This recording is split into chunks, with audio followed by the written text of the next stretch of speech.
You know, one thing I want to do is I want to swing over here to Pack Rabbit and see if they'll give me a rundown on their packs. They look pretty cool, so maybe we'll run this in a separate video. Check out Pack Rabbit, and it seemed to be pretty interesting. Let's see if this guy will talk to us.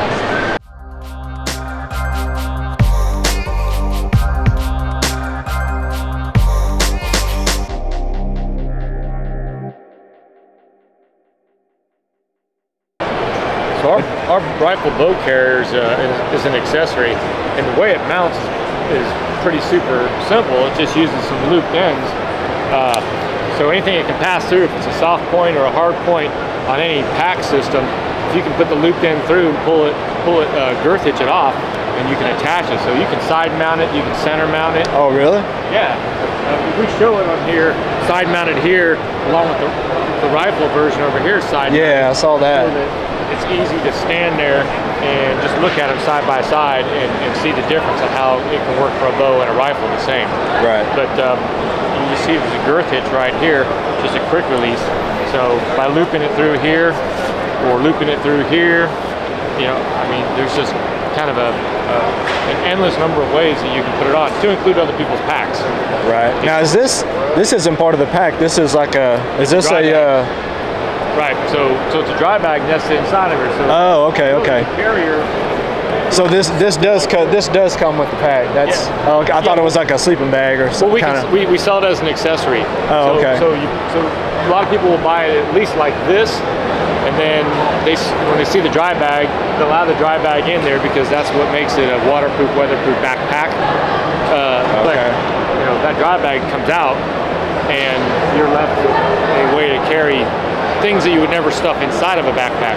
Right, right. Not bound by the width of the frame. So that's the beauty of our system is you can spill out beyond the boundaries of the frame here, both vertically and horizontally. Now you said, I know that one system you said weighs like 4 pounds? Yeah. Or is that just the frame? So the frame weighs 4 pounds. Okay. So like this setup dry weight with shoulder straps, carrier, everything on there is right about 6 pounds. The carrying capacity on the cargo side, we rate it for 150 pounds. Oh wow. Yeah, so you carry quite a bit of weight. The photo up here of her carrying that head and cape out, she's actually carrying it on a small pack. Oh, okay. That's the small pack she's got. So she's carrying 90 pounds on her back on that.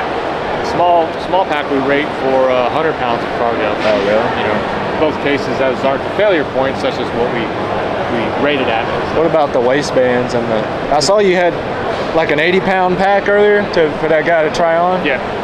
Yeah. So the waistbands, they have a setting on there.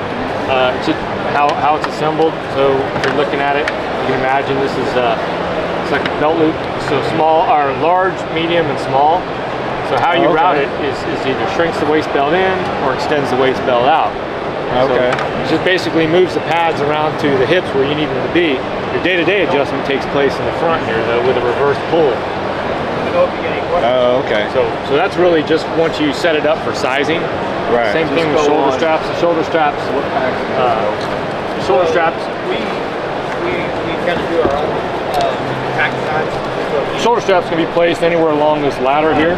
We built carriers. So you're sizing it from the 18-inch torso all the way up to a 23-inch torso. So you're just moving it up and down. Okay.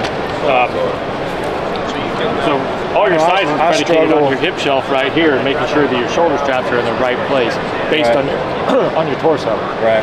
I know I struggle a lot with upper back and like trap soreness with heavy packs and stuff. Right.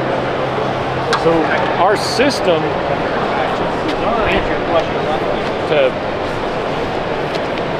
to fit you based on your torso range. Yeah. So I noticed that kind of lower lumbar curvature in there.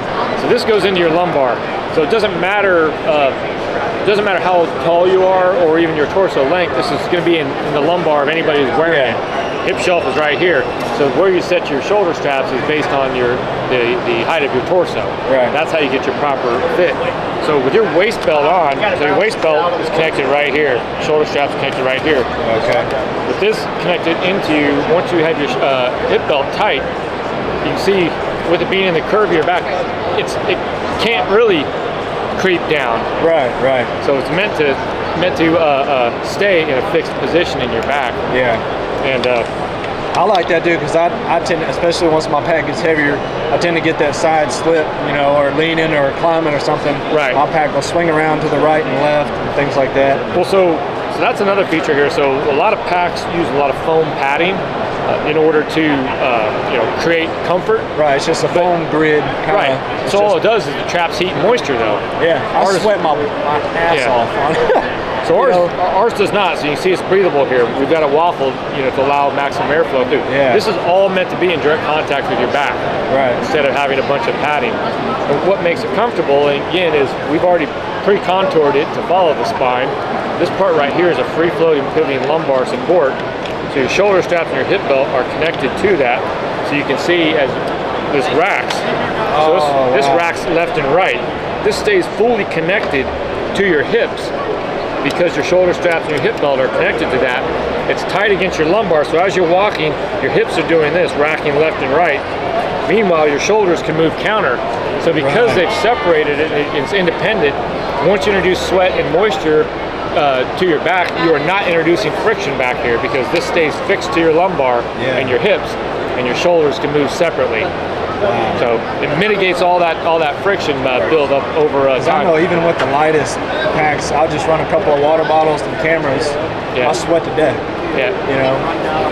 So the other important aspect of our frame is so this is your hip shelf here.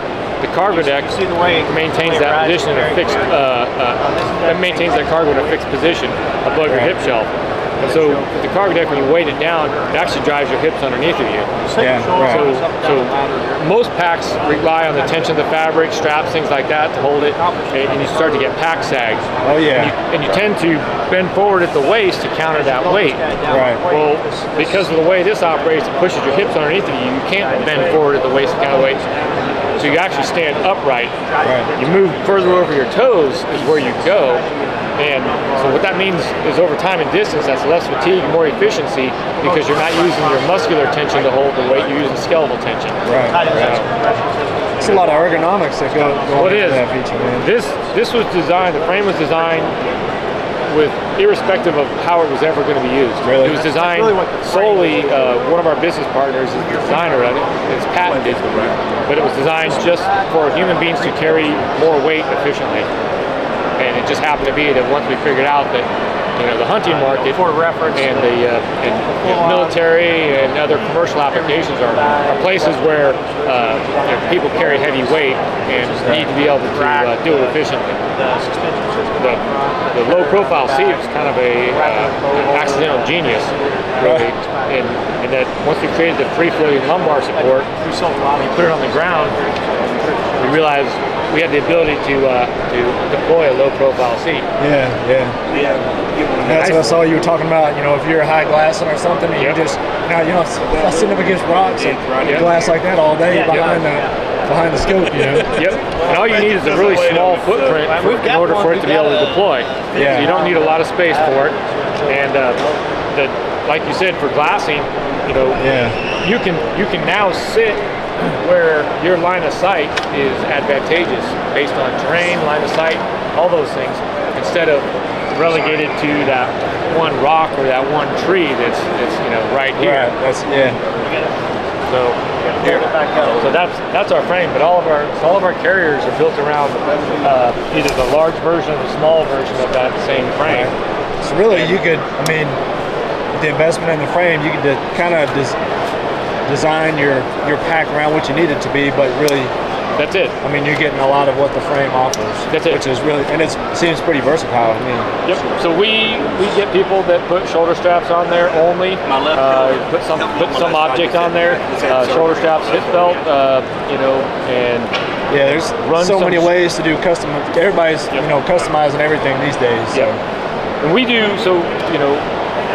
We do not just, it's not just the hunting world that we're in, but I mean, we do stuff, we've done stuff with military, where they're carrying EOD robots, they're carrying technical, like radio equipment, ladder packs, telescopic ladder packs. We've done commercial things where they're putting electrostatic sprayers on there. So there's so many applications for it. We're doing another one right now where they're putting the fire suppression, the foam canisters Yeah. for fire suppression. Yeah. Dual mobile cylinders system on kinda. there, so it looks like kind of looks like scuba tanks. Yeah. But yeah, so there's tons of applications for the frame. The beauty of the frame is whatever you're carrying on the back, the frame insulates you from whatever object you have on the back there.